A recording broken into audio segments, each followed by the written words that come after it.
ಶೃಂಗೇರಿಯ ಶಾರದಾ ಪೀಠ ಚಿಕ್ಕಮಗಳೂರು ಜಿಲ್ಲೆ ಒಳಗೆ ಬರೋಂಥ ಎಲ್ಲ ಪುಣ್ಯಕ್ಷೇತ್ರಗಳಲ್ಲೊಂದು ಪ್ರಮುಖವಾದಂಥ ದೇಗುಲ ಅಂತಲೇ ಹೇಳ್ಬೋದು. ಈ ಶಾರದಾಂಬೆ ಪೀಠ ಇಷ್ಟೊಂದು ಪ್ರಸಿದ್ಧಿ ಯಾಕಾಗ್ಯದ ಮತ್ತು ಇವರು ಯಾರು ನಿರ್ಮಾಣ ಮಾಡಿದ್ರು ಅನ್ನೋದ್ರ ಹಿಂದೆ ಒಂದು ಇತಿಹಾಸನೇ ಅದ. ಶಂಕರಾಚಾರ್ಯರು ತಮ್ಮ ಧರ್ಮ ಸ್ಥಾಪನೆ ಸಲುವಾಗಿ ಒಂದು ಸ್ಥಳ ಹುಡುಕ್ತಿದ್ರಂತ. ಅದೇ ರೀತಿ ಅವರೆಲ್ಲನೂ ಕಡೆ ತಿರುಗಾಡಿ ತನ್ನ ಸೂಕ್ತವಾದಂಥ ಒಂದು ಜಾಗ ಹುಡುಕ್ಬೇಕಾದ್ರೆ ಈ ಶೃಂಗೇರಿಗೆ ಬಂದ್ರಂತ. 12 ವರ್ಷಗಳ ಕಾಲ ಇದೇ ಶೃಂಗೇರಿ ಒಳಗೆ ಇದ್ದರು ಅಂಥೇಳಿ ಒಂದು ಮಾತು ಕೇಳಿ ಬರ್ತದ.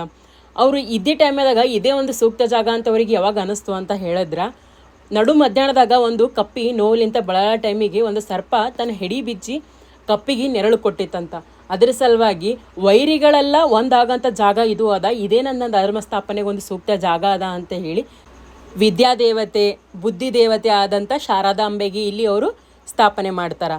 ಇದು ಸ್ಥಾಪನೆ ಮಾಡಬೇಕಾದ್ರೆ ಒಂದು ಗಂಧದ ಕಟ್ಟಿಗೆ ಎಲ್ಲಿಂದ ತಂದರು ಅಂತ ಹೇಳಿದ್ರೆ, ಅವರು ಕಾಶ್ಮೀರ್ಲಿಂತ ಒಂದು ಗಂಧದ ಕಟ್ಟಿಗೆ ತಂದು ಇಲ್ಲಿ ದೇವಿ ಮೂರ್ತಿ ಪ್ರತಿಷ್ಠಾಪನೆ ಮಾಡಲಾಗ್ಯದ. ಈ ಶಾರದಾ ದೇವಿ ದೇವಸ್ಥಾನ ಏನದ ಅಲ್ಲ, ಅದು ತುಂಗಾ ತೀರದೊಳಗೆ ಅದ. ಅದೇ ರೀತಿ ಇಲ್ಲೊಂದು ದೇವಸ್ಥಾನ ಕಾಣತ್ತದಲ್ಲ, ಇದು ವಿದ್ಯಾಶಂಕರ ದೇವಸ್ಥಾನ ಅಂತ ಹೇಳಿ.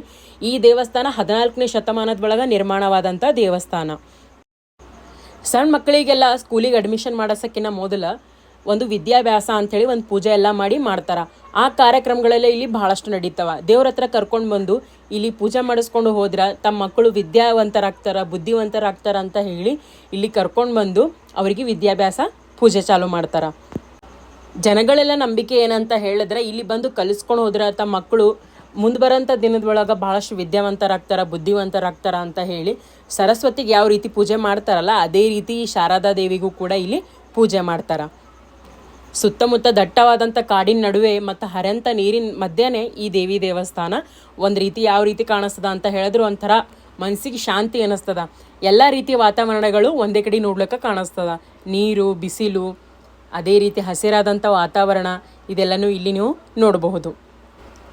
ಇವತ್ತು ನಾನು ನಿಮಗೆ ಕೊಟ್ಟಂಥ ಈ ಶೃಂಗೇರಿ ಶಾರದಾ ಪೀಠ ದೇವಸ್ಥಾನದ ಬಗ್ಗೆ ಮಾಹಿತಿ ನಿಮ್ಗೇನಾದರೂ ಇಷ್ಟ ಆಗಿತ್ತು ಅಂತ ಹೇಳಿದ್ರೆ ಒಂದು ಲೈಕ್ ಇರಲಿ ಮತ್ತು ಸಬ್ಸ್ಕ್ರೈಬ್ ಮಾಡೋದಂತೂ ಮರಿಬೇಡ್ರಿ. ಇದೇ ಥರ ಹೊಸ ಹೊಸ ಮಾಹಿತಿ ನಾನು ನಿಮಗೆ ಕೊಡ್ತಾನೇ ಇರ್ತೀನಿ. ಅಲ್ಲಿವರೆಗೆ ಎಲ್ಲರಿಗೂ ಧನ್ಯವಾದ.